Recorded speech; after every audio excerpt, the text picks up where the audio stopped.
Yo, what is going on, guys? It's Wolfie here. Welcome back to season 2 with Southampton FC in the Premier League. That rhymed. I'm amazing. Call me Logic 2.0. If you don't know who Logic is, you need to go on the internet. His name explains everything. Anyway, season 2. Know what you're waiting for? The transfers. So without further ado, let's do this. Let's do this. As I point to the table. So much to go through, but for £16.5 million, Tadic went to Liverpool FC. Now, I know some people are going to be thinking, why on earth would you sell one of your best players? Completely out of my control. I did try to keep him. You spoke to him, we had a meeting. He sat down in the office, was like, look, sir, mate, Wolfizzle. I'm not really feeling the fact that you're like, you're rejecting Liverpool's offer for me, because they offered me, I think it was 10 million or something like that, and I was just like, you having a laugh? You having a freaking window or something? Like, you having one? Like, didn't know what they were on. So he sat me down and was like, I'm pissed off basically that you rejected their offer, and we need to talk, because I'm not having that. Like, it can't run. So basically Liverpool came back and was like, here's 16.5 million, and I had to accept it, because I couldn't have the squad come against me and be like, look, why did you reject the offer from Liverpool? Tadic wanted to leave, grr, because that would have just annoyed me. And also, I couldn't have Tadic, being upset for the whole season. I know some players get over it, but there's no point keeping an unhappy player. So yeah, he's played. We're 5 games into the season, and so far he hasn't really done anything. Oh, it's 16.75 million. My bad. So far he hasn't really done anything much. Like, he hasn't done much, but still got a few games left, so we'll have to see. But yeah, that's one of the departures. Tadic gone for £16.75 million. We really wasn't using him last season, so it was only right to just get rid of him. And he went to Brighton Albion for 300k. Not what I really wanted for him, but I couldn't get any money for him regardless, because he hadn't played all season. Like, you can see some of the stats there, absolutely appalling for I think completely for a right back. It's just absolutely appalling. Crossing's just not even up to par for me. Acceleration and pace just really low there. His stamina is decent, I guess. Natural fitness is decent. His balance is off. Like, he just wasn't gonna make it in Southampton, so he just had to free kick him out the club basically. Hey. I think this lad was on loan last season, but regardless, he came back to us, and out of nowhere he popped up and said, look, I want to leave. So I was like, who in the blue hell even are you? Like, I've never seen you before. And he was just like, I want to leave. I was like, alright, you can kick rocks then. So he went to Aston Milan for £3 million. I don't really, he's decent. I actually think he's a decent centre-back. He's English as well, which is, all the better. But I wasn't going to use him, so don't see the point in keeping him, wasting his talent. I might as well go to a club that's actually going to use him. I don't know if he started or anything. Let's just check. He's had 7 appearances, 1 assist actually, and 1 man of the match before. I guess he should have left. I guess it was the right thing to do. That's how fate works sometimes, doesn't it? Yeah, it happened. It was meant to happen last season, but somehow we managed to remain hold of Wanyama. We managed to keep hold of him through just contract offer after contract offer after contract offer. And yeah, now he has left and gone to PSG for £18 million. Now you can see down here, it's not too happy, and we're gonna find out why. I want to see why he's not happy. Left out of the Champions League. So he left. This is let's talk about the story now. He left because he wasn't getting Champions League football, and he felt that playing for a bigger club would open opportunities to continental football. Nah, mate, because you got left out the squad, you peasant. How do you feel? I shouldn't really do that, because he was one of our best players last season, but still, like, it serves him right, like, trying to go for greed, and in the end it backfired. So let me know what you think about that, because that's the reason why he left, and it's completely backfired. I mean, I know he's going to be playing, I think he's playing week in and week out for them in the league, but his main goal for them was to play in the Champions League, and he's not playing in the Champions League, so he pretty much messed up. Pretty much. I'll top goal scorer for last season, has left the club for £2.5 million. He has joined AC Milan. A good deal for them because the Serie A for me is quite a technical and slowish league. I guess he's back home as well in Italy where he, where he's from. I don't know if he's from Milan, but I know he's from Italy. So I guess the deal was kind of like a coming home gift because really and truly he's only got maybe about well, you look at some of the stats there, some of the technicals and the physicals, speed and that is going down. But I think he's probably got about 4 seasons left in him. So I guess it was kind of like, coming home kind of thing. So I had the most respect for him. He had the respect for me. I said to him, good luck in the future. You're always welcome back here. He was like, thanks, it's good to know where my future holds. So it was kind of like we both just got respect for him. And you can see here he's had 7 appearances and scored none so far. But I don't know. His best season is the 13-14 season with Feyenoord.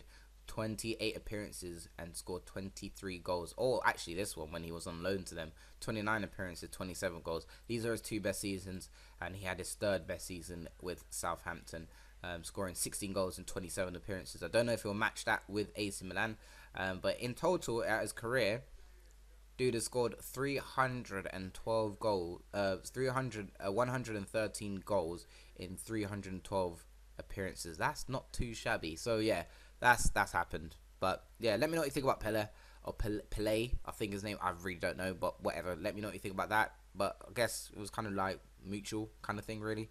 So not too bad, not too fussed about it, not too harmed by it. Paulo Gazzaniga has gone to Bolton Wanderers. I really forgot the price tag for this. Let's go check. £475,000. Do you know what? This deal was kind of a saga for me because I wanted to keep hold of him because I didn't know whether I was going to get a backup goalkeeper or not.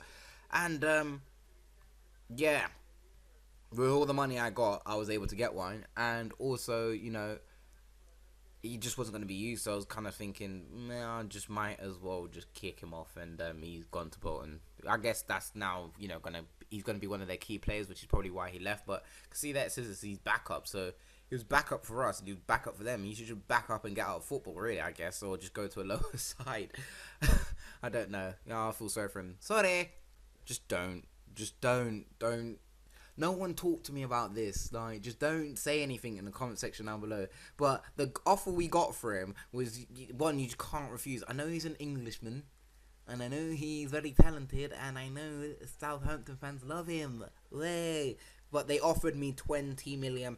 I'm sorry, the guy was valued at £10 million, and they offered me £20 million. I was like, mate, you can have him. He's yours, on the silver plate, polished, wiped, shined, everything. He's yours. Take him. I don't know. It was just an offer I really couldn't refuse. I think he's a very special player. For me anyway. I think I've had fun with him. No homo, but I've had fun with him last season. 20 appearances, 14 goals, which I guess half of them, or even maybe 80% of them, were from the left-hand side of the pitch. And he's got 5 assists as well.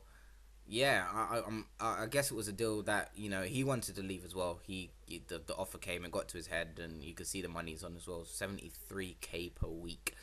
Okay, So it's one of those deals that just kind of happened out of nowhere. Out of nowhere. Yeah, literally, it did happen out of nowhere. Last player to be sold was Joanmi. He left us for £3 million with all the signings I have made, which you'll see in the next episode. It was kind of like, I might as well just get rid of him and not. Again, my philosophy is, if you've got so many young potential players in your squad, but you're not going to be able to use them all, just get rid of them. Like, either loan them out or get rid of them. I did try to loan them out, but the loan offers were like they're going to use him as backup or rotation. And I was thinking, if I'm going to loan him out, the best thing for me to do would be to sell him. Like, because if he's going to be a rotation player or backup player, I might as well keep him. But if I'm going to loan him out, he needs to be a key player.